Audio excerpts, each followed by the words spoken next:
रोशन महल था। ये एक कदीम वज़ा की वसी 2 मंजिला कोठी थी। आगे कर्जन रोड शुरू होती थी।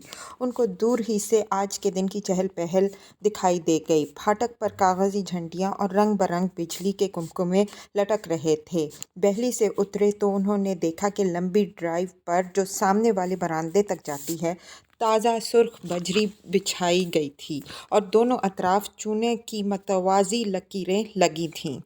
बरामदे में 2 मेज़ें पड़ी थीं। एक पर मेज़पोश तय किए रखे थे, दूसरी के गिर्द बहुत सारे लड़के लड़कियां खड़े नैपकिन बना रहे थे। बरामदे के सामने वसी लान में मेज़ें और कुर्सियां लगाई जा रही थीं। दिन की रोशनी अभी बाकी थी, मगर बरामदे और बाग में कुमकुमे जल रहे थे। सिर्फ बरामदे में शोर था, जहां मेज़ के गिर्द खुशपोश और तंदुरुस्त लड़के लड़कियां जमा काम कर रहे थे। सब्ज़े पर नौकर सफ़ेद वर्दियां पहने खामोशी से एक दूसरे को हिदायत दे रहे थे। अयाज बेग और नईम जब बरामदे में चढ़े तो सामने से भूरी आंखों वाली एक नौउम्र लड़की जारहाना निकली।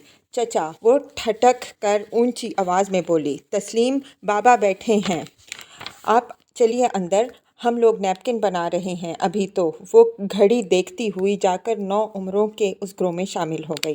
नईम उनकी तरफ मुतवज्जे था। उनकी औसत उम्र नईम की उम्र के लगभग थी। देखो अज़रा, परवेज़ उल्टी तरफ से बना रहा है और कहता है कि यही सीधा है। पहली लड़की से एक दूसरी लड़की जो सुर्ख रेशमी लिबास में थी बोली।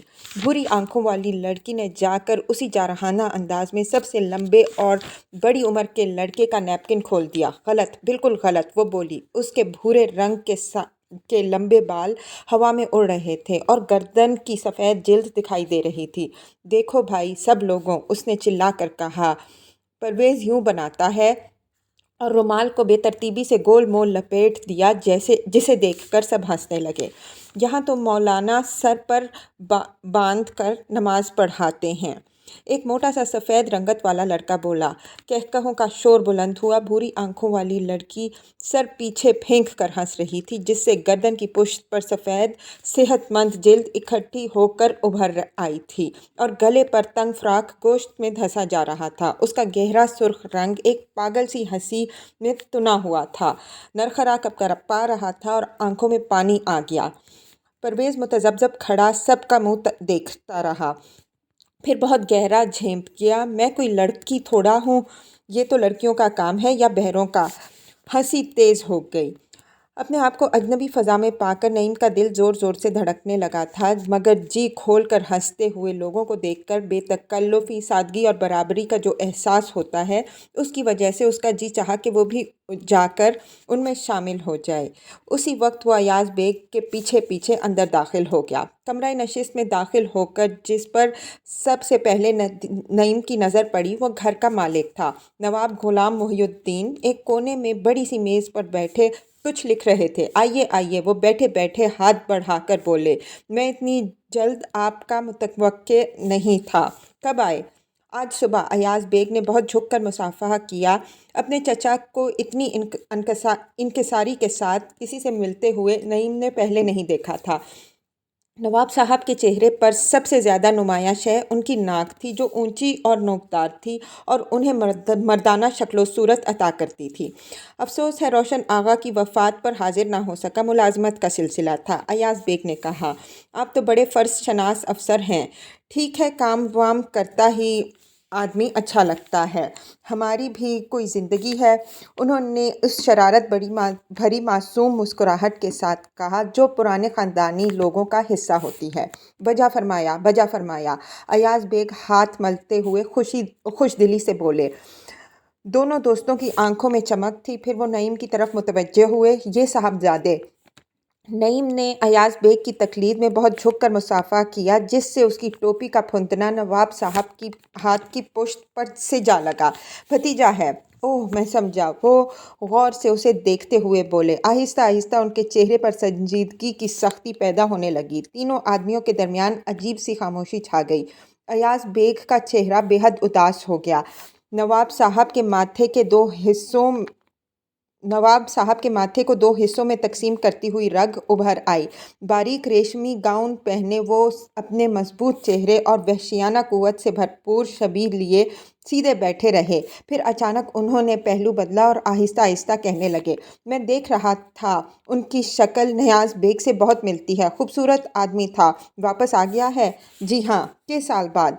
12। ओह! वो उठकर कमरे में टहलने लगे। पढ़ता है? कलकत्ते में। इस साल सीनियर कैम्ब्रिज किया है, अयाज बेग ने बताया। आप नियाज बेग से मिले? नहीं। मिलेंगे? नहीं। दोनों कुछ देर तक खामोश रहे। फिर अयाज बेग ने मौजू तब्दील करते हुए कहा, आज तो काफ़ी रौनक होगी। उम्मीद तो है। नवाब साहब की संजीदगी दूर हो गई। चीफ कमिश्नर आएंगे, गोखले भी शहर में हैं, शायद आ जाएं, और आपकी एनी बेसेंट भी आ रही हैं। ज़रा तैयार रहिएगा, आप भी बड़े ज़ोरदार थियोसोफिस्ट हैं। फिर उन्होंने अयाज बेग के कंधे पर हाथ रख कर गौर से देखा। बूढ़े हो गए हो। वक्त सबको बूढ़ा कर देता है, अयाज बेग ने मुस्कुरा कर कहा। नईम बहुत बेचैन बैठा था। अपने बाप का जिक्र उसने बहुत कम सुना था और ये मंजर जो आज उसने देखा था और महसूस किया था बिल्कुल नया था। मौजू की तब्दीली से उसे काफ़ी तस्कीन हुई और वो गौर से अपने मेज़बान को देखने लगा। नवाब साहब 40 के लगभग और बहुत सेहतमंद थे। चश्मा उनकी नाक में गहरा फंसा हुआ और गाल शीशे से ऊपर उभरे हुए थे। आंखें गहरी और जबड़े और थोड़ी और सर की हड्डी मजबूत और चौड़ी थी। उनके हाथ नाजुक और खुशनुमा थे। मामूली नाक नक्शे के बावजूद उनके चेहरे पर वो नरमी और खुश शक्ली थी जो पुरआसाइश ज़िंदगी का पता देती है। गुफ्तगू करते हुए वो एक हाथ को बड़े दिलकश अंदाज में हरकत देते थे। कमरा बड़े करीने से सजा था। नईम के एंड पीछे एक भूस भरा शेर खड़ा था जो ख़तरनाक हद तक जिंदा दिखाई दे रहा था। चारों कोनों में ऊंचे ऊंचे फर्शी लैंप रोशन थे। खिड़कियों पर बाहरी पर्दे और फर्श पर दबीज बेआवाज़ कालीन पड़े थे। बरामदे के शोर के मुकाबले में अंदर गहरी खामोशी और सुकून था। गौर से देखने पर मालूम होता था कि दरवाज़ों खिड़कियों की दराजें फलाफैन की तहों से बंद की गई थीं। फिर उनका मेज़बान उठा और थोड़ी देर तक लॉन पर मिलने का वादा करके अंदर के कमरों की तरफ चला गया। आकर नईम ने देखा कि नैपकिन सारी मेज़ों पर रखे थे और सफ़ेद वर्दियों वाले बैरे आखिरी इंतजामात में मसरूफ़ थे और कोई दिखाई ना देता था। फाटक के बगल वाले दूसरे लॉन में बैठने का इंतज़ाम किया गया था। अयाज बेग ने कोने में एक कुर्सी घसीटी और कैमरा निकालकर रात को तस्वीरें लेने के लिए उसे तैयार करने लगे। नईम इधर उधर फिरने लगा। उस वक्त अंदर से वही लड़के लड़कियां बातें करते निकले और इधर उधर फैल गए। लंबे लड़के ने तमीज़ से झुककर अयाज बेग को सलाम किया। फिर वो नईम की तरफ आया। आप कलकत्ते से आए हैं ना? जी हाँ, मैं परवेज़ हूँ। उसने हाथ बढ़ाया। ये हमारा घर है। नईम ने हाथ मिलाया और खामोशी से उसे देखने लगा। एक तन्हा बेखतर परवरिश के तुफैल ये उसका कुदरती बेज़बान अंदाज़े गुफ्तगू बन चुका था। आइए उधर चलें, परवेज़ ने कहा। उनको अपनी तरफ आते देखकर वो सब खड़े हो गए। अब उन्होंने खलंडरों वाला लिबास उतार कर तकरीबी लिबास पहन लिया था और ज़्यादा ज़िम्मेदार दिखाई दे रहे थे। ये कलकत्ते से आए हैं, परवेज़ ने सटपटा कर कहा, और ये मेरी बहन अज़रा है। ये सब हमारे बहन भाई हैं। नईम घबराहट में अपनी लंबी सुर्ख टोपी और फुंदने पर हाथ फेरता रहा। आपसे मिलकर बड़ी खुशी हुई। बैठिए। आप अपनी अपनी जगह पर सब अपनी अपनी जगह पर बैठ गए। आप बोलते बिल्कुल नहीं हैं, अज़रा ने अपनी भूरी आंखें नीचा करके बेतकल्लुफ़ी से पूछा। जी नहीं तो। सब लोग सादगी से मुस्कुराए। आपने नाम नहीं बताया अपना। नईम। ओह, किस कदर खूबसूरत नाम है, एक पतले लड़के ने अंग्रेज़ी में कहा। उनका खलंडरापन और शोर शाब सब ख़त्म हो चुका था। गो उनकी आंखों में तमस्खुर की झलक साफ देखी जा सकती थी। सिर्फ अज़रा उसी जारहाना अंदाज में बातें कर रही थी। अब उसने सफ़ेद रेशम की साड़ी बांध रखी थी और देखने में काफ़ी बड़ी और समझदार लग रही थी। आपको नैपकिन बनाना आता है? नहीं। दरअसल आज हमें पता चला है कि हम में से आधे लोगों को भी नहीं आता। अज़रा, ये तो गलत बात है, पतला लड़का अंग्रेज़ी में बोला। अब तुम कहोगी कि हमें साड़ी बांधना नहीं आता, तो ये भला क्या बात हुई? सब लोग चुपके से हंसे। तरह बातें करते रहे। फिर मेहमान आना शुरू हो गए। अयाज बेग ने नईम को पुकारा और वो जाकर कैमरे में फिल्म चढ़ाने में उनकी मदद करने लगा। आध घंटे के बाद कैमरा दुरुस्त हुआ। अब काफ़ी मेहमान आ चुके थे। नवाब साहब और उधेड़ उम्र की एक खूबसूरत औरत दरवाजे में खड़े उनका इस्तकबाल कर रहे थे। अजरा भी उनके पास खड़ी थी। परवेज़ और गिरोह के दूसरे अफराद मेहमानों के दरमियान इधर उधर फिर रहे थे। अब तक जो लोग आ चुके थे उनमें से ज़्यादातर गैर मुल्की थे। चंद एक ने ऊंचे स्याह हैट और टेल कोट पहन रखे थे। बाकी ने, जो ज़्यादातर नौजवान तबका था, शाम का स्याह चुस्त लिबास पहन रखा था और सर से नंगे थे। तकरीबन सभी खामोशी से बैठे सिगरेट और मोटे मोटे सिगार पी रहे थे। औरतों ने बंद गले के चुस्त फ्रॉक पहन रखे थे। अब हिंदुस्तानी मेहमान आ रहे थे। वो मुख्तलिफ़ किस्म के लिबास में थे। मुसलमान फुंदने वाली सुर्ख टोपियों और लंबे लंबे चोगों में थे। कुछ लोग शेरवानियों में भी थे, जिनसे उनकी कौम और मजहब का पता चलाना दुश्वार था कि हिंदुस्तान में अब हिंदू मुस्लिम ईसाई सब ने शेरवानियाँ पहननी शुरू कर दी थीं। अलबत्ता हिंदू अपनी ढीली अड़ंग धोतियों और बड़ी बड़ी सफ़ेद पगड़ियों से पहचाने जा सकते थे। वो दो दो चार चार घोड़ों वाली बहलियों में आ रहे थे। सिर्फ अंग्रेज़ मेहमान और चंद हिंदुस्तानी मोटरों पर आए थे। वो फाटक पर नवाब साहब और उनकी साथी औरत के साथ अखलाक से झुककर हाथ मिलाते या दूर से हाथ जोड़कर प्रणाम करते और जाकर खामोशी से बैठ जाते। अंग्रेज़ सब एक तरफ बैठे थे, हिंदुस्तानी दूसरी तरफ। गैर मुल्कियों ने अपनी अपनी टोपियां और स्कार्फ आते ही खादमों के हवाले कर दिए थे। हिंदुस्तानी टोपियां पहने छड़ियां हाथों में थामे बैठे थे। एक हिंदुस्तानी ज़र्क पर शेरवानी और पगड़ी पहने मोटर से उतरा। साथ एक नौजवान अंग्रेज़ी लिबास में था। नवाब साहब बहुत नीचे झुककर मिले। किसी ने कहा, महाराज कुमार प्रतापगढ़ हैं। हमरा गालिबन सेक्रेटरी थे। वो वाहिद हिंदुस्तानी थे जो आकर अंग्रेज़ों में बैठे। उन्होंने अपनी छड़ी भी खादम के हवाले कर दी। फिर गोखले आए, जिस पर तमाम हिंदुस्तानी और चंद अंग्रेज़ उठ खड़े हुए और झुक झुक कर मिले। अयाज बेग ने जब उनका नाम लिया तो नईम चौंक कर उठा और करीब जाकर खड़ा हो गया। गोखले का नाम उसने बहुत सुन रखा था, मगर देखने को पहली बार मौका मिल रहा था। उन्होंने पतलून के ऊपर बंद गले का बड़े बड़े कॉलरों वाला हाफ कोट पहन रखा था और सर पर टोपी लिए हुए थे। उस किस्म की टोपी नईम ने कलकत्ते में तलख को भी पहने देखा था। गले में लंबा सा मफलर था। सुनहरे फ्रेम का चश्मा लगाए अखरे जिस्म का ये आदमी खूबसूरत कहलाया जा सकता था, गो बहुत कमज़ोर था। नईम ने उसके साथ हाथ मिलाते वक्त अजीब सी कैफियत महसूस की। फिर डॉक्टर एनी बेसेंट आईं, जिनका नाम नईम ने अयाज बेग की ज़बानी अक्सर सुना था। वो हिंदुस्तानियों के एक ग्रुप में जाकर बैठ गईं। खुदाम मेहमानों को फलों का रस पेश करने लगे। अनार के एक पौधे के नीचे नईम खड़ा था। पत्तों में छुपे हुए बल्ब की रोशनी उसके चेहरे पर पड़ रही थी। हेलो, आपने फलों का रस पिया? अजरा उसके पीछे से निकल कर बोली। नहीं, लीजिए। उसने गिलास नईम के हाथ में थमा दिया, जो इसने फ़ौरन लबों से लगा लिया। सब मेहमान आ गए। बहुत सोचकर उसने बात की। तकरीबन अजरा ने तमस्खर और सादगी के अजीब अंदाज में उसकी तरफ देखा। नईम ने महसूस किया कि साए में उसकी आंखों का रंग स्याह गहरा हो गया है। उसने गिलास में से दो बड़े बड़े घूंट लिए।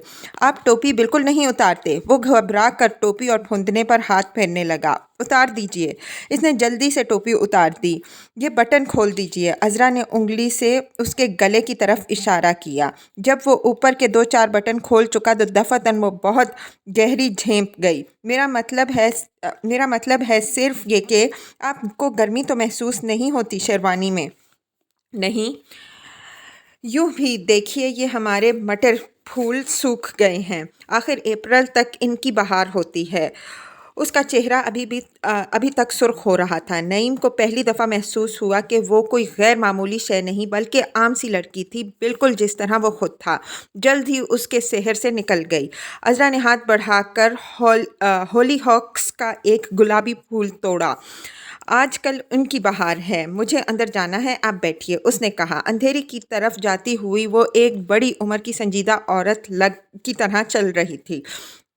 नईम ने उसे बरामदे में गायब होते देखा और हाथ बढ़ाकर चंद खुश्क मटर फूल तोड़े।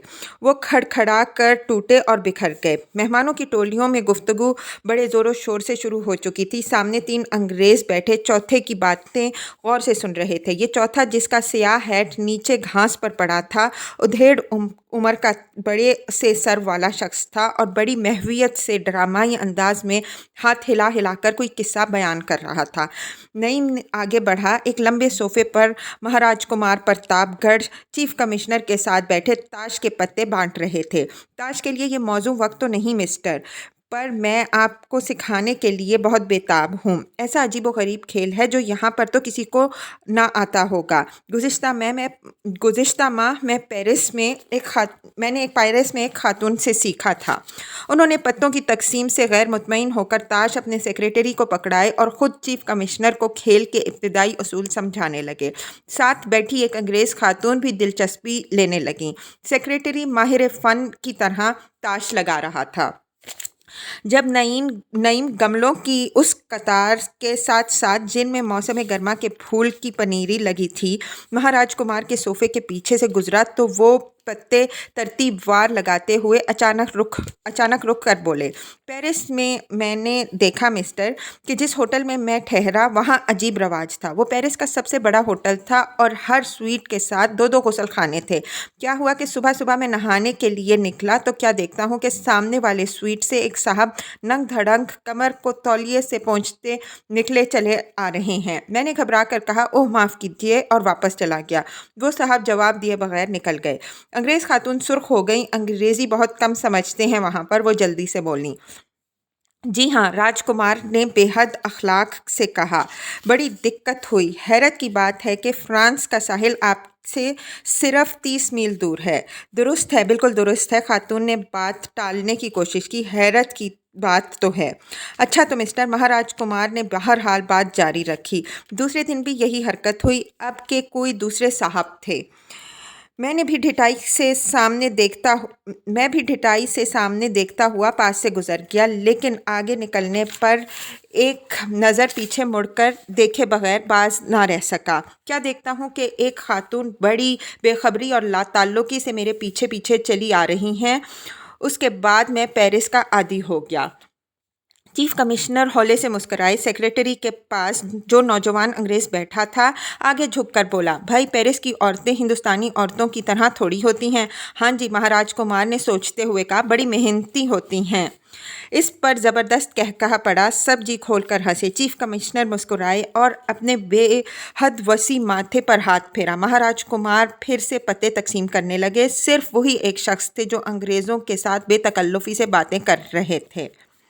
आगे वो बड़ी बड़ी पगड़ियों और धोतियों वाले हिंदू ताजिर बैठे तिजारत की बातें कर रहे थे। मजमा के ऊपर से नईम ने दूसरी तरफ देखा। 3 अंग्रेज़ों को किस्सा सुनाने वाला अंग्रेज़ अब उठकर उन कुर्सियों के आगे इस तरह फिर रहा था जैसे जंगली जानवर पिंजरे में चक्कर लगाता है, और उसी इन्हमाक से बोल रहा था। फाटक के अंदर जो कारें खड़ी थीं उनका नज़ारा करने के लिए चंद बच्चे और निचले तबके के लोग सड़क पर जमा हो गए थे। चीफ कमिश्नर के हमरा आए हुए सिपाही उन्हें बेद मार मार कर भगा रहे थे, लेकिन वो एक जगह से हटकर दूसरी जगह जा खड़े होते। मई के शफ़ाफ आसमान पर अब मुकम्मल तारीकी थी और सितारे थे। रात गर्म थी और दरख्तों में रंगीन कुमकुमे रोशन थे। आगे सोफे पर उसे अयाज बेग दिखाई दिए जो डॉक्टर एनी बेसेंट के साथ बातें कर रहे थे। उनकी गुफ्तगू में एक और शख्स बहुत साफ रंगत और स्याह बालों वाला भी शामिल था। नईम अपने चचा के पास खाली जगह पर बैठ गया होने वाला था और सितारे तेज़ी से झिलमिला रहे थे। नईम ने मसहरी का पर्दा उठाया और बाहर निकल गया। मुंडेर पर झुक कर नीचे थूका और उकताहट से अंधेरे में देखने लगा। उसके मुंह में सुबह की मखसूस बू और फीकापन था। रात वो बड़ी देर से रोशन महल से लौटा था। उसने हथेलियों से आंखें मली और साथ वाली मसहरी में अपने चचा को हिलते हुए देखा। रात किस कदर गर्म थी उसने सोचा, लेकिन अब उसके जहन साफ और तरोताज़ा था और वो बड़ी वजाहत और काहिली के साथ सोच सकता था। कलकत्ता, सेंट जेवियर, दिल्ली, रोशन महल, अजरा, रोशन आगा, एनी बेसेंट, गोखले, अजरा, परवेज़, अजरा, जमीला, अजरा, अजरा, अजरा, होंठ गर्मी, मच्छर होंठ बारिश होंठ, वो मुंडेर पर हाथ रखे खड़ा रहा, हत्ता कि दिन का उजाला चारों तरफ फैल गया। फिर अयाज बेग ने आहिस्ता से उसे कंधे पर छुआ और पीछे आने का इशारा करके सीढ़ियां उतर गए। नाश्ता ख़त्म करके उन्होंने सिगार सुलगाया। नईम चाय की दूसरी प्याली बना रहा था। तुम एक हफ्ते से रोशन महल जा रहे हो? नईम ने उनके चौड़े सपाट चेहरे को देखा जहाँ कोई तासुर ना था। हाँ, उसने कहा। मैं नहीं गया। अच्छा, क्यों? नईम खामोश रहा। क्योंकि रोशनपुर में हमारा ख़ानदान जलील हो चुका है। काफ़ी देर के बाद नईम ने कहा, मैं रोशन आगा से तो नहीं मिला। मुझे इल्म है। अज़रा, जानते हो उसकी माँ बुरी औरत है। ये कहते हुए वो जर्द पड़ गए। फिर बड़ी कोशिश से उन्होंने अपनी आवाज़ पर काबू करके कहा, और उसकी बहन, उन दोनों के बाप का किसी को इल्म नहीं, लेकिन उनकी माँ बड़ी होशियार औरत थी। उसने इन्हें बड़ी अच्छी तरबियत दिलाई और ऊंचे घरानों में बयाया। वो उठे और खिड़की में जाकर खड़े हुए। धूप उनके जर्द और बेताब चेहरे पर पड़ रही थी। हम बाइज्जत लोग थे, अब कुछ नहीं भी नहीं है। तुम्हारे बाप मेरा बड़ा भाई है। फिर खिड़की में सिगार को मसल कर वो नईम के सामने आकर बैठ गए। तुम्हें अब पता चल जाना चाहिए, अब तुम बच्चे नहीं हो। गांव में हमारा वाहिद घर था जो रोशनपुर की जागीर का मुजारे नहीं था। हमारा बाप जागीरदार के घर जाकर कुर्सी पर बैठता था, ऐसा हमने सुना है। वो दलेर और मेहनती शख्स था। लेकिन तुम्हारा बाप, ओह! उन्होंने दोनों हाथ मेज़ पर फैलाए जो मजबूत और जर्द थे, और तंबाकू से रंगी हुई मोटी उंगलियों में कपकपाहट थी। वो भी दलेर आदमी था, लेकिन ज़िद्दी था। उसको असलहा बनाने का खब्त था। वो अजीबोगरीब दिमाग का मालिक था। ये सच है कि उस कारीगरी से वलायत वाले भी बंदूक की नालियाँ नहीं बनाते होंगे जैसी वो बनाता था। वो इन्हें बच्चों की तरह संभाल संभाल कर रखता था। मुझे अच्छी तरह याद है, और वो दिन भी जब पुलिस आई। सारे गांव के लोग घरों में छुप गए और कबाड़ बंद कर लिए। गलियां सुनसान हो गई और मवेशी अकेले अकेले गलियों और खेतों में फिरने लगे। उन्होंने हमारे घर की तलाशी ली और असलहा बरामद कर लिया। जब वो इसे इकट्ठा कर रहे थे तो मुझे याद है नियाज बेग उनकी मिन्नतें करने लगा, लेकिन एक सिपाही ने उसकी दाढ़ी पकड़कर मुंह पर तमाचे मारे और वो घसीटते हुए उसे साथ ले गए। उनके हाथ अब मुर्दा परिंदों की तरह मेज़ पर रखे थे, और वो अपनी चिकनी और उदास आंखें आहिस्तगी से झिपक रहे थे। चंद दिन बाद तुम्हारा बाप वापस आ गया। उसके गालों की हड्डियां स्याह हो गई थीं और दाढ़ी के आधे बाल झड़ चुके थे, लेकिन उसका सौदा उसके साथ था। वो इससे उसकी हुनरमंदी का फ़ख्र ना ले सके थे। कोई भी ना ले सका। रोशन आगा ने दिल्ली बुलाकर उससे कहा, नियाज बेग, तुम सारे गांव पर तबाही लाओगे। मगर नियाज बेग भूसे वाले कमरे में दरवाज़ा बंद करके अपने काम में मशगूल रहा। उसके हाथ में बड़ा हुनर था। उसने 10-10 गोलियों वाली ऐसी ऐसी पिस्तौलें बनाई जो गांव में किसी ने ना देखी थीं। अब की दफ़ा पूरी गार्द आई। उन्होंने सब कुछ कब्जे में कर लिया। भूसे वाले कमरे को उन्होंने आग लगा दी और सारे कबाड़ तोड़कर मैदान में ढेर लगा दिया। फिर उस पर उन्होंने तुम्हारे बाप के और उसकी बीवियों के और मेरे तमाम नए खूबसूरत कपड़े फेंके और आग लगा दी। गोरे सार्जेंट ने पिस्तौल निकालकर आग में फायर की और चीख कर बोला, तुम्हारी माओं के सर मूंद कर इसमें जलाऊंगा अगली दफ़ा। फिर पिस्तौल लहराता हुआ हमारी दुकान पर गया। गलियों में हू का आलम था। गांव की सबसे बड़ी दुकान हमारी थी और नियाज बेग बड़ा माहिराना काम करने वाला था। उसने किसानों की ज़रूरत की तमाम चीज़ों के अलावा तारों और सिलाखों से समंदरी जहाज़ों के मॉडल भी बना रखे थे। सार्जेंट ने ताले में गोली मारी और दरवाज़ा तोड़कर बाजार में डालने का हुक्म दिया। फिर उस पर उन्होंने दुकान के सारे औजार और बेलों के नाल और हल और कुओं की चक्कियाँ और जहाज़ों के मॉडल ढेर किए, और आग में लोहे की चीज़ें मक्खन की तरह पिघलने लगीं। इस आग में यके बाद दीगरे 3 फायर किए और जानवरों की तरह चीख मारकर बोला, एक तुम्हारी बंदूकों के वास्ते है और ये सारे गांव के वास्ते है, और ये तुम्हारी बीवियों और बेटियों के वास्ते है जो बेवा हो जाएंगी अगर तुम बाज ना आए। नियाज बेग, जिसकी हथकड़ियों की जंजीरें उसके घोड़े की ज़ीन से बंधी थीं। कहता रहा, मेरी बंदूकों से एक भी गोली कभी नहीं चली, ये मेरी नुमाइश की चीज़ें हैं। लेकिन उसने वहशियों की तरह घोड़े की पसलियों पर एड़ियाँ मारना शुरू कर दिया और मैंने गन्ने के खेत में बैठे-बैठे देखा कि नियाज़ बेग घोड़े के पीछे भागता-भागता, ओह! वो खुश्क वज़नी आवाज़ नईम के दिल पर पत्थर की तरह बैठती जा रही थी। दोबारा बोलने से पहले अयाज बेग ने झुककर फर्श पर थूका। लुआब सिगार के तंबाकू की वजह से स्याही माइल था। 12 साल हो गए थे। 12 साल हो गए मैं इससे नहीं मिला। मैंने अपनी मेहनत से इतनी तरक्की की। अगर सरकार को आज भी कोई खबर दे कि मैं इससे मिलता हूँ तो मुझ पे सारे दरवाजे बंद हो जाएंगे। उसने ख़ानदान को तबाह कर दिया।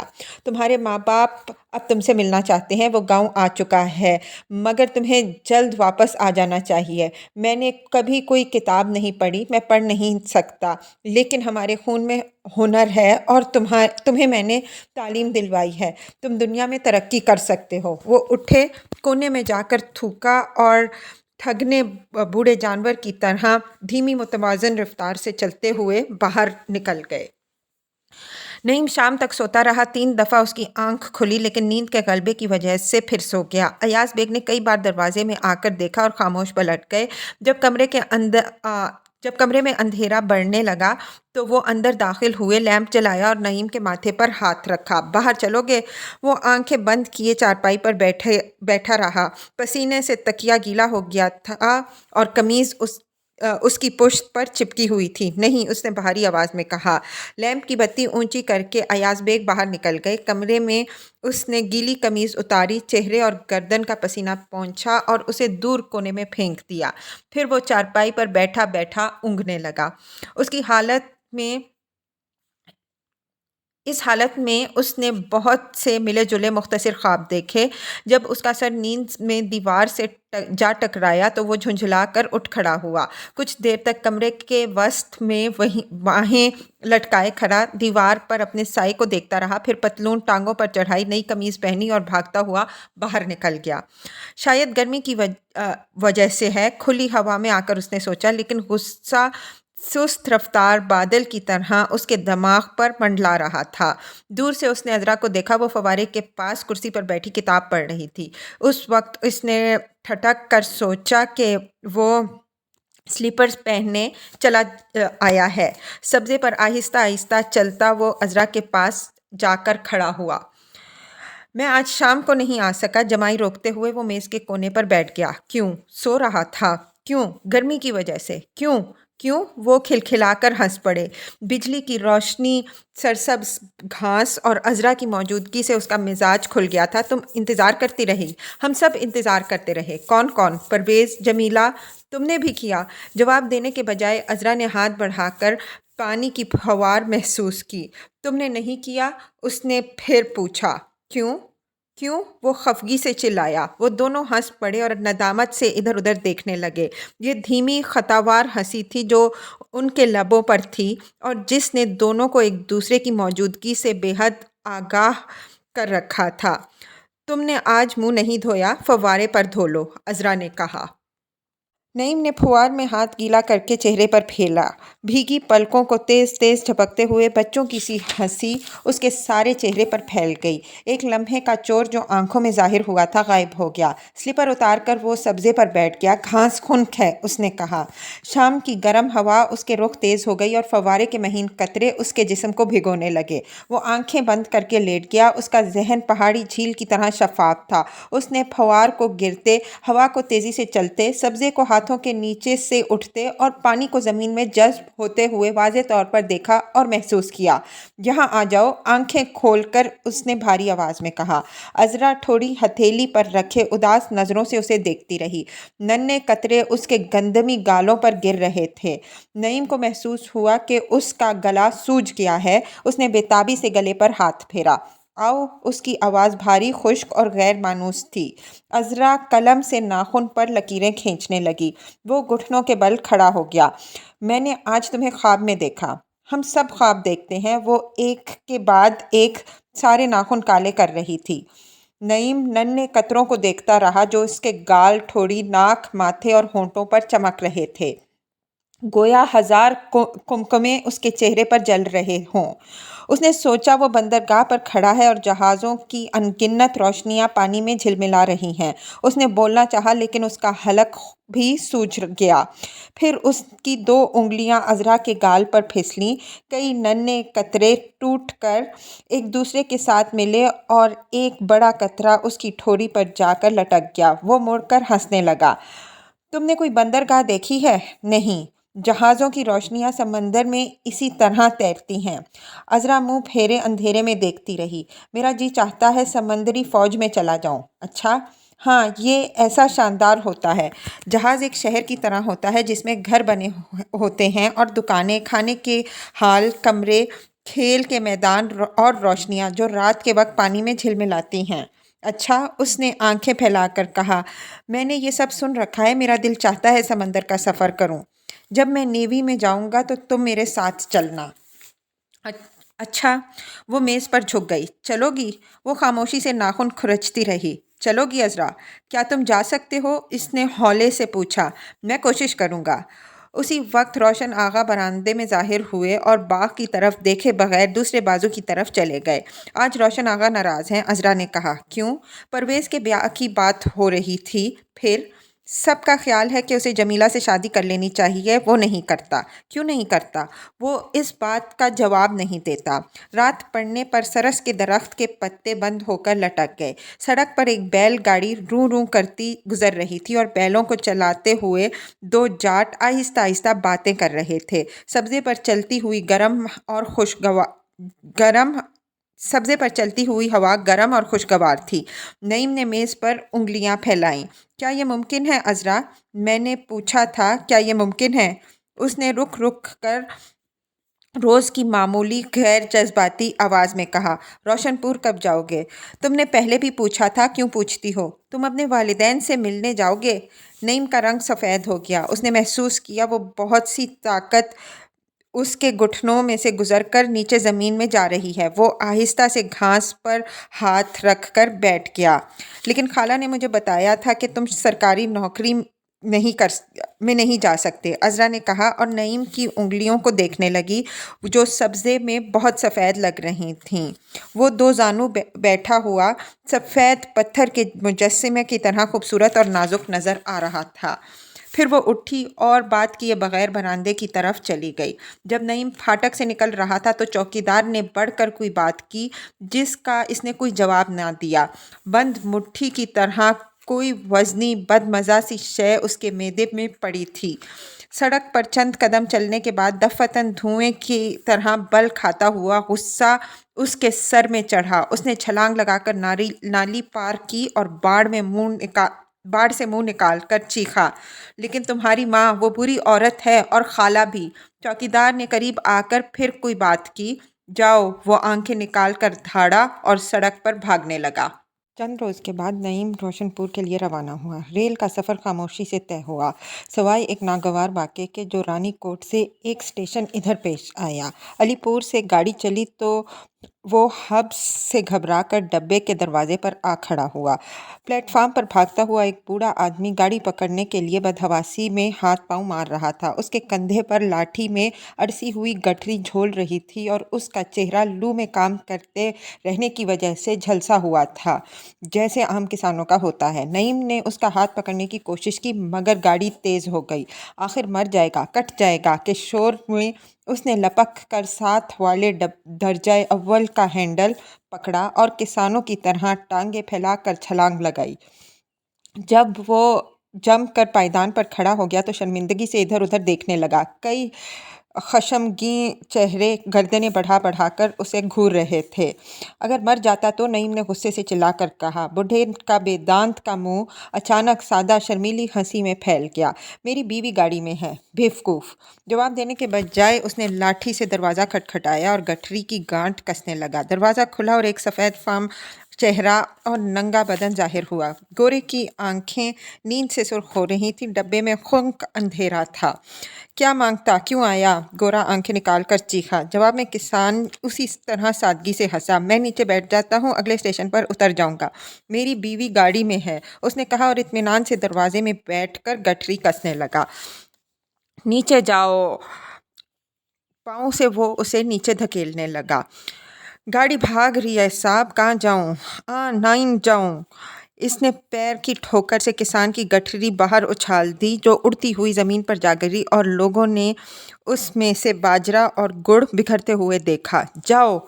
हाँ मेरा बाजरा। बूढ़े का मुंह खुल गया। फिर दफातन गुस्से से भुन्ना कर वो उठा और लाठी गोरे की टांगों पर मारने लगा।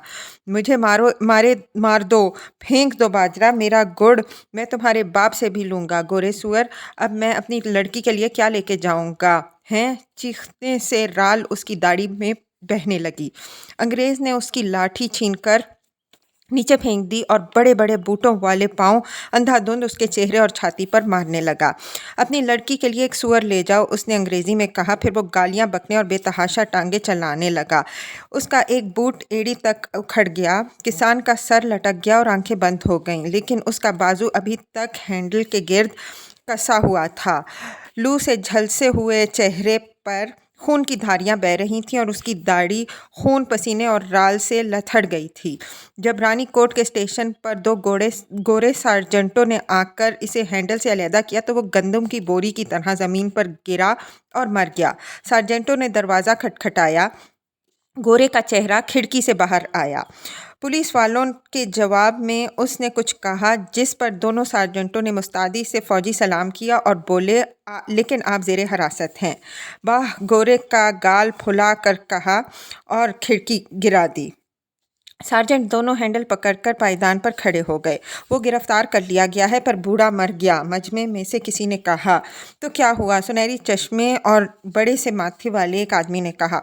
वो अदालत में पेश होगा, नईम ने खफगी से कहा। ज़रूर होगा, ज़रूर होगा, वही आदमी बोला।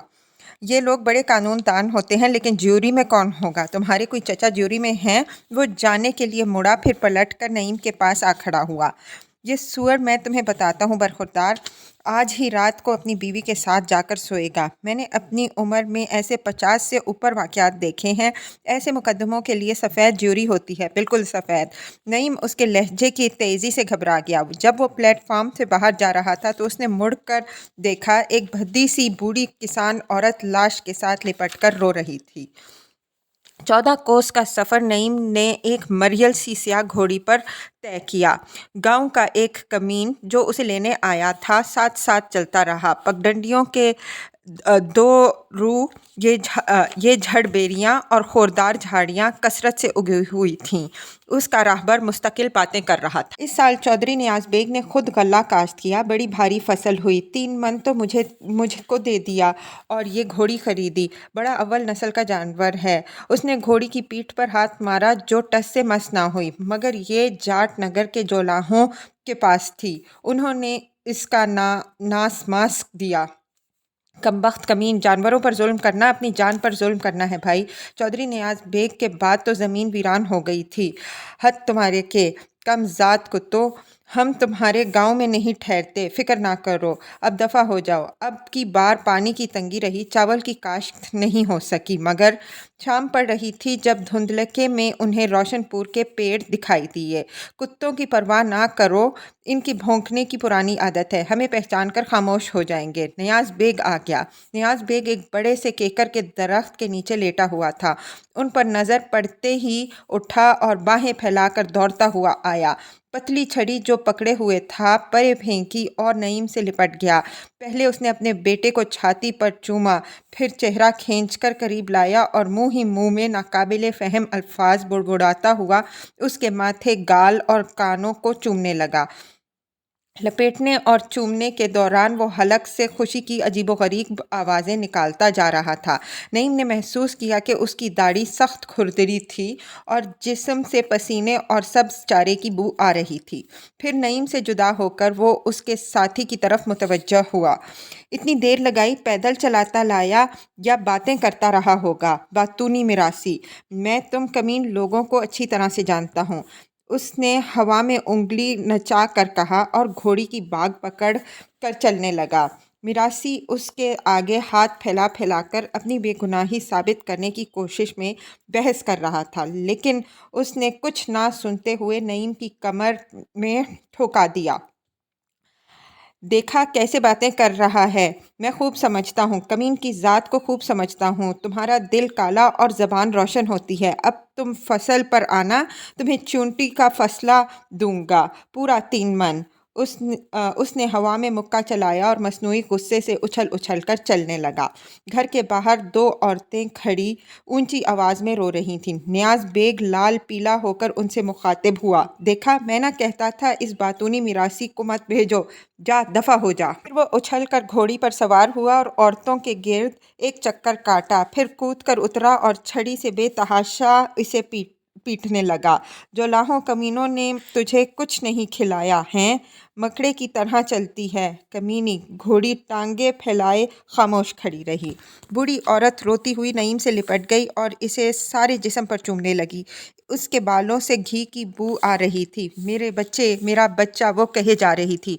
दूसरी निस्बतन जवान खातून पास खड़ी टटोल टटोल कर देख रही थी और रोती हुई कुछ बुड़बुड़ाती जा रही थी जो नईम के लिए नाकाबिले फ़हम था। 2 कुत्ते उनके पास आकर लड़ने लगे। नियाज बेग घोड़ी को छोड़कर गालियां देता हुआ भागा और दूर तक उनके पीछे दौड़ता हुआ चला गया। आसपास के घरों से मर्द और औरतें दिए और लालटेनें लेकर निकल आए। नियाज बेग ने इसे अंदर की तरफ खींचा। इन्हें छोड़ो, ये बेवकूफ़ औरतें हैं। तुम्हारा बाप मर गया जो रो रही हो?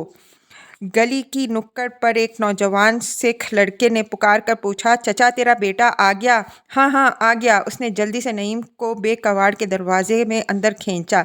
ये गैर तालीमी याफ्ता आवारा लौंडे हैं, तुम्हें इनसे दोस्ती रखने की ज़रूरत नहीं। के अहाते में 2 भैंस बैठी जुगाली कर रही थीं और 2 बैल चारा खा रहे थे। ये मैंने इस साल तीसरे महीने में ख़रीदा था। नियाज बेग ने अपने खुश्क मजबूत हाथ से बैल की पीठ पर थपकी दी। 4 मन गले में आया। पिछली मंडी में इसे कागज़ मिला था। बेहतरीन नस्ल का जानवर है, क्यों चौधरी? हाँ चौधरी, मिरासी ने जवाब दिया। 20-20 कोस में इसका जवाब नहीं। जाट नगर के चौधरियों का बैल भी मर के एक खेत तैयार करता है। इस हीरे ने सूरज सर पर आने से पहले पहले 1.5 खेत तैयार किया।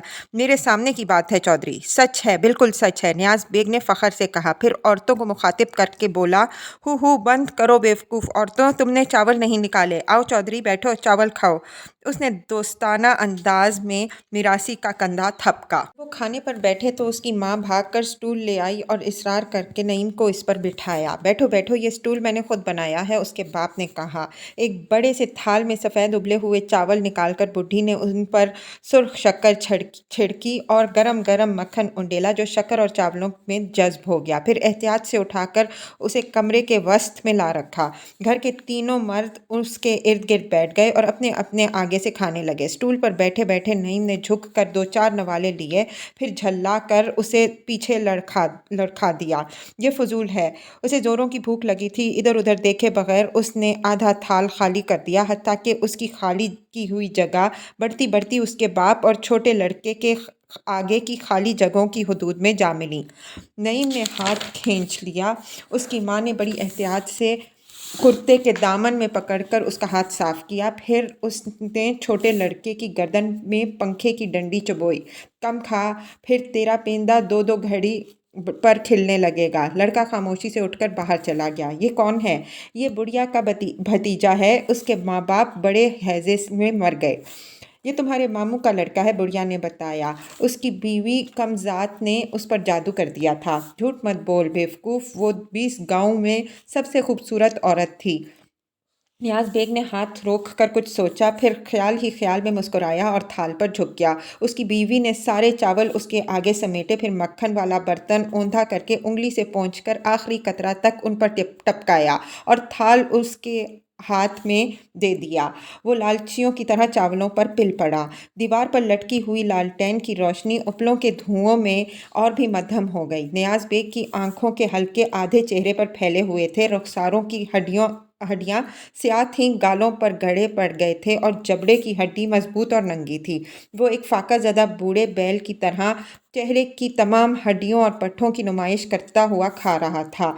उसकी आंखों में खौफ का खला था और चेहरा कभी गए गुजरे हुए वक्तों में खूबसूरत रहा होगा। नईम ये सोच कर लरस गया कि उसकी अपनी शक्ल अपने बाप से किस कदर मेल खाती है। वो चुड़ैल तुम्हें दिखाने को रो रही थी। बुढ़िया ने पंखा नियाज बेग के कंधे में चबोया। हैं वही अब रात को टोना करेगी। भौंको मत। वो यूं चावलों पर झुक गया गोया उन पर खफा हो रहा है। वो कौन थी जो रो रही थी? नईम ने पूछा। वो दूसरी औरत, उसकी माँ ने बताया। तुम्हें उसके घर जाने की ज़रूरत नहीं है, जादूगरनी है। जब चावल थोड़े से रह गए तो नियाज बेग ने बर्तन अपनी बीवी के आगे सिरकाया और उंगलियों से दाढ़ी और सर के बाल चिकने किए। आप कब आए? नियाज बेग ने खाली खाली नज़रों से नईम को देखा। 5 साल छठे महीने।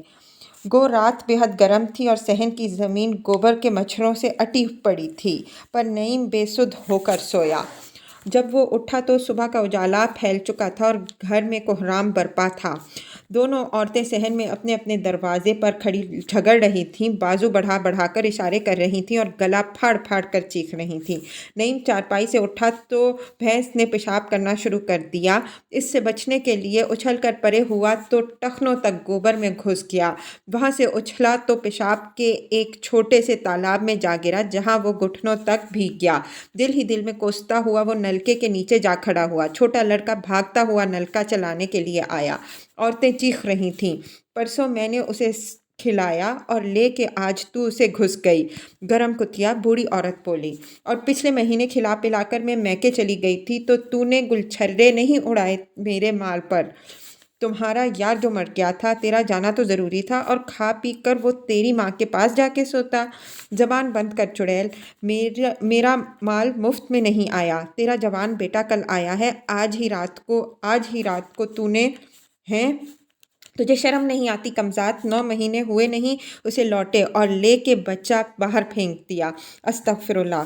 बदमाश, तेरे सफ़ेद बालों का लिहाज है, वरना मैं तेरे बेटे से डरती नहीं हूँ। छोटी औरत ने उम्दन सर नंगा करके अपने स्याह बाल बुढ़े की तरफ झटके।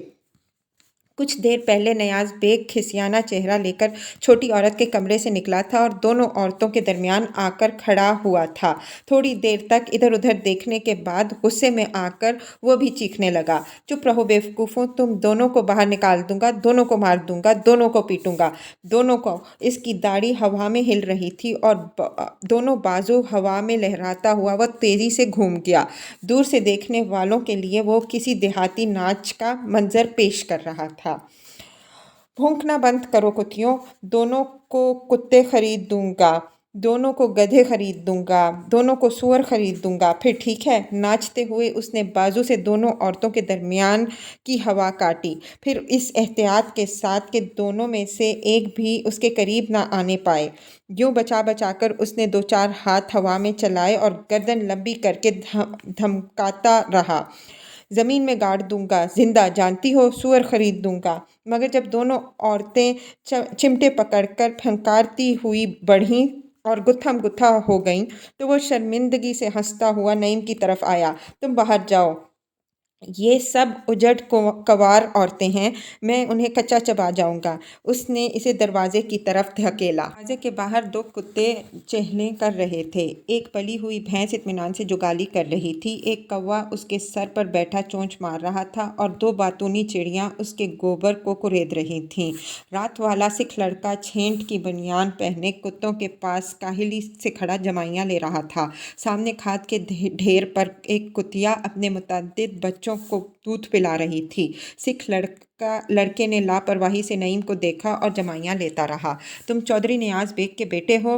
फिर उसने परे देखते हुए गवारों की तरह पूछा। हाँ हाँ। सिख ने एक 9 उम्र कुत्ते को कान से पकड़कर उठाया और घुमाकर जौहड़ में फेंक दिया। कुत्ता चीखता हुआ भैंसों की पीठ पर जा बैठा जो वहां नहा रही थीं। छोटे छोटे लड़के जो भैंसों की दुमें पकड़े तैर रहे थे, कुत्ते की नकल में चीखने और उस पर पानी फेंकने लगे।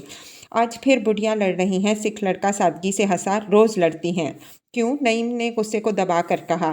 3 दिन एक चौधरी को मक्खन का पेड़ा और मुर्गा खिलाती है, 3 दिन दूसरी, 7वें दिन चौधरी खेतों में जाकर सोता है। मगर जब एक का खाता है तो दूसरी के पास चला जाता है तो लड़ाई हो जाती है।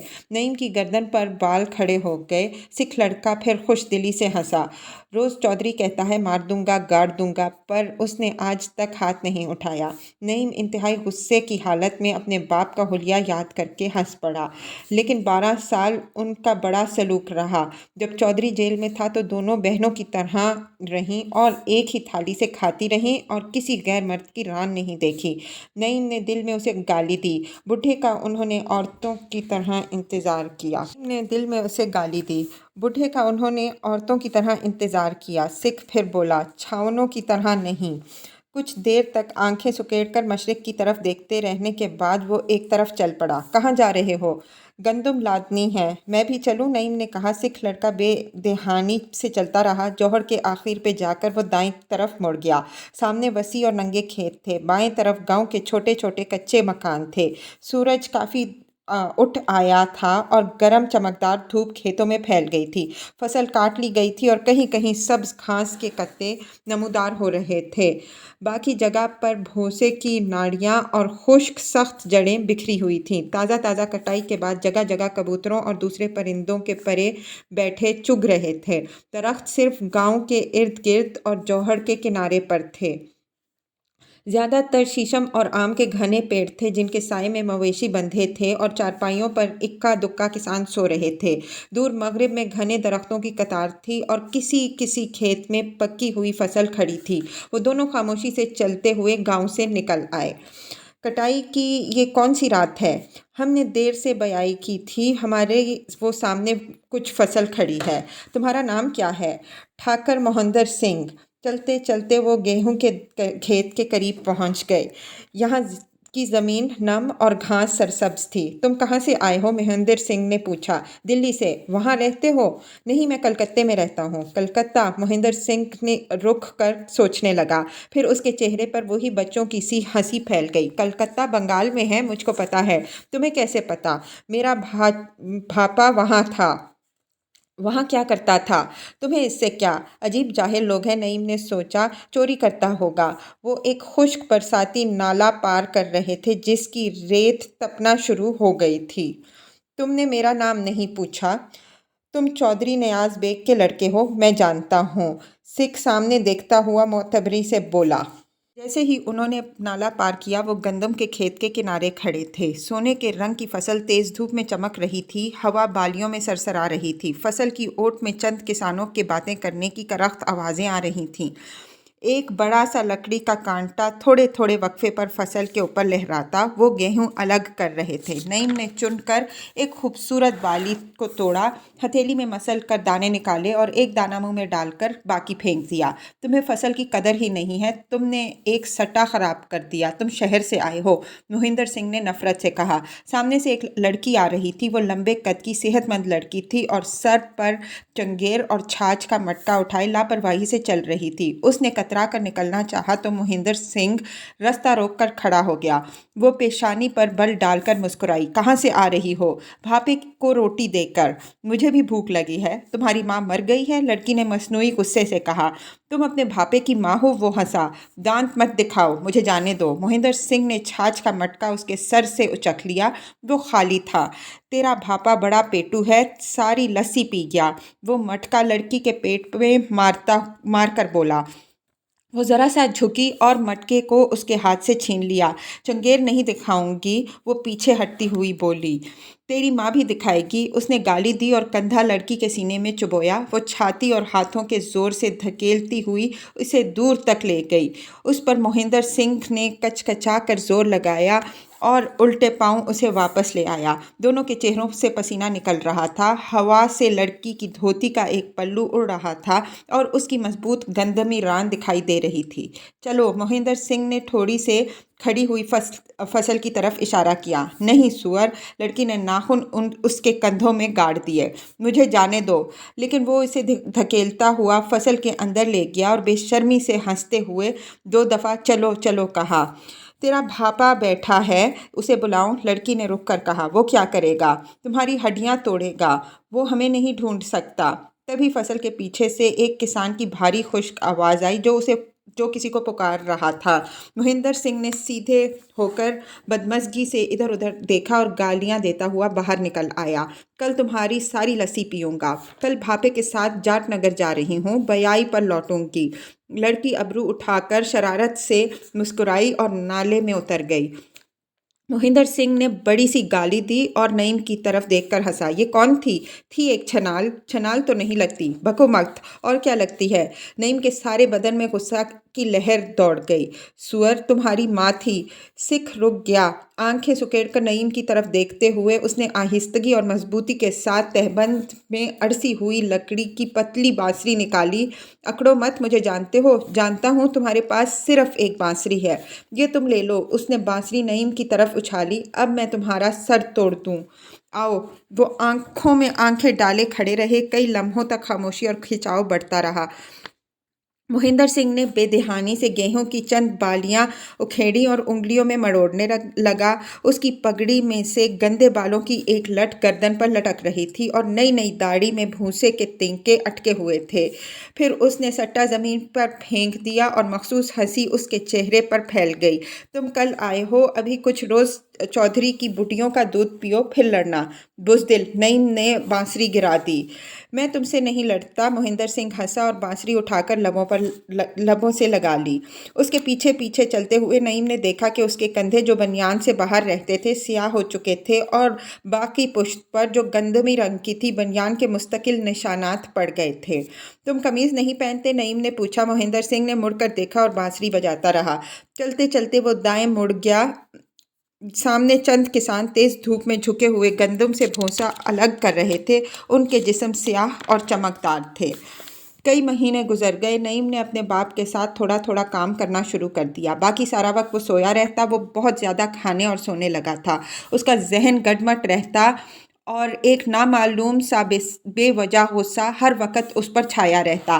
भारी भारी कदमों से चलते हुए वो हैरत और खौफ से देखता कि वो मोटा हो रहा है, उसका पेट बढ़ रहा है और ठोड़ी के नीचे गोश्त लटकने वाला है। इस ख्याल से वो हर वक्त झुंझलाया रहता कि वो इंतहाई काहिल और पेटू होता जा रहा है। गो उसका बाप कहता रहता कि गर्मियों के मौसम में नींद अमूमन ज़्यादा आती है और यह सेहत के लिए मुफीद होती है। कभी कभी वो खेतों में काम करते हुए बाप से कहता, तुम अपनी दुकान शुरू क्यों नहीं करते हो बाबा? ये काम बहुत सख्त है। मैं भी दुकान पर काम करूँगा। नियाज बेग के गाल स्याह हो जाते। खौफ एक वाहिद जज्बा था जो ऐसे वक्तों में उसकी आंखों से जाहिर होता। फिर जल्द ही वही मुस्तकिल पागल खला उसकी जगह ले लेता और वो खेत में झुक जाता। हाँ हाँ, हम किसी रोज़ दुकान शुरू करेंगे, मगर ज़मीन का काम भी अच्छा है, हम ज़मीन ही का खाते हैं। फिर कभी वो बूढ़े को समझाता, ये हर वक्त लड़ते रहना अच्छा नहीं है। लोगों की नज़र में इज्जत जाती रहती है। औरतों के साथ सुलूक से रहा करो और गालियाँ मत दिया करो। उस वक्त नियाज बेग गुस्से में आकर चीखने लगता, और तुम मुझे सबक देने के लिए आए हो? तुम मेरे नुत्फे से हो। तुम्हें पता है, अपनी अकल अपने पास रखो। मेरा सर मेरे लिए काफ़ी है। रात को वो खाने पर बैठते। हफ्ते में 3 दिन बूढ़ा उनके साथ खाता, 3 दिन दूसरी औरत के साथ। 7वें दिन नईम या छोटा लड़का उसका खाना लेकर खेतों में जाते। सिर्फ वही 3 रोज़ जब घर का मालिक मेहमान होता, खाना अच्छा पकता। बाकी दिनों में रूखा सूखा खाने को मिलता, जाहिर है। अयाज बेग के कई खत आए जिनका नईम ने कोई जवाब न दिया। एक रोज़ वो मोहिंदर सिंह के साथ घोड़ दौड़ का मुकाबला करके लौट रहा था कि जौहर के किनारे उसे अयाज बेग का मोतमिद ख़ास मिला, जो दिल्ली में रहता था। वो सूखे चेहरे और स्याह दांतों वाला वज़ादार बुढ़ा था। नईम को देखकर उसके चेहरे पर रौनक आ गई और वो घोड़े के साथ साथ भागने लगा। मैं आपसे मिलने के लिए आया हूँ भैया, मैं आपके घर भी गया था। नईम ने घोड़ा रोक लिया। फिर चौधरी ने मुझे गालियां दी, जनाब, और जान से मार डालने की धमकी दी। नईम खामोश रहा। आपके चचा ने आपको बुलाया है भैया, वो बहुत मुतफक्किर हैं। 6 बार दिल्ली आ चुके हैं और इस दौरान में। नईम ने बेदहानी से घोड़े की अयाल पर हाथ फेरा। सेहत कैसी है चचा की? यूँ सेहत तो ठीक है, मगर आप ना गए भैया तो ख़राब हो जाएगी। वो इन्हिमाक के साथ अयाल नोचता रहा। सूरज छुप रहा था जब उसके सीने में कोई भारी बदमज़ा सी शय तैरती हुई नीचे की तरफ उतरी और उसने पूछा, اور سب لوگ کیسے ہیں؟ سب ٹھیک ہیں بھیا۔ ٹھاکر درشن سنگھ کا انتقال ہو گیا۔ روشن محل کے پرویز میاں ولایت چلے گئے۔ وہ بتانے لگا۔ نعیم گھوڑے کی پشت پر بیٹھا بے خیالی سے اس کے غیر دلچسپ مشینی چہرے کو ہلتے ہوئے دیکھتا رہا۔ پھر ایک خیال بڑا تیز اور واضح اس کے ذہن میں ابھرا، کیا فائدہ؟ دفعتاً نفرت اور غصے کا طوفان اس کے اوپر سے گزرا۔ جاؤ، وہ بازو سے پیچھے کی طرف اشارہ کر کے چیخا۔ میں نہیں جاؤں گا، اور گھوڑے کی پسلیوں میں ایڑیاں مارنے لگا۔ وہ ابھی زیادہ دور نہ گیا تھا کہ پیچھے سے نیاز بیگ کی آواز سن کر رک گیا۔ وہ گالیاں دے رہا تھا اور مخصوص انداز میں ایک ٹانگ پر ناچ رہا تھا۔ جا حرامزادے نوکر، میرا بیٹا نہیں جائے گا۔ جا کر اسے کہہ دے کہ وہ میرے باپ کے نطفے سے نہیں ہے، وہ جولاہا ہے، اور تو جولاہے کا نوکر ہے، چنانچہ جولاہا ہے۔ دفع ہو جا۔ معتمد خاص جو مسکین اور وزادار آدمی تھا پہلے ششدر کھڑا دیکھتا رہا، پھر اپنی ذلت کا خیال کر کے ایک دم گرم ہو گیا اور رک رک کر بولا، تم اس کی زمین میں سے نہیں کھاتے؟ تمہاری کہاں ہے آپ کی؟ حساب کیجئے۔ نعیم نے گھوڑے کو ایڑھ لگائی اور معتمد کے سر پر جا چڑھا۔ معتمد گرا، پھر اٹھا اور پوری قوت سے بھاگنے لگا۔ جولاہے نوکر، چیختا ہوا نیاز بیگ دور تک اس کے پیچھے بھاگتا رہا۔ دھندلکے میں گاؤں پر اپلوں کے دھوئیں کا غلاف چڑھا ہوا تھا۔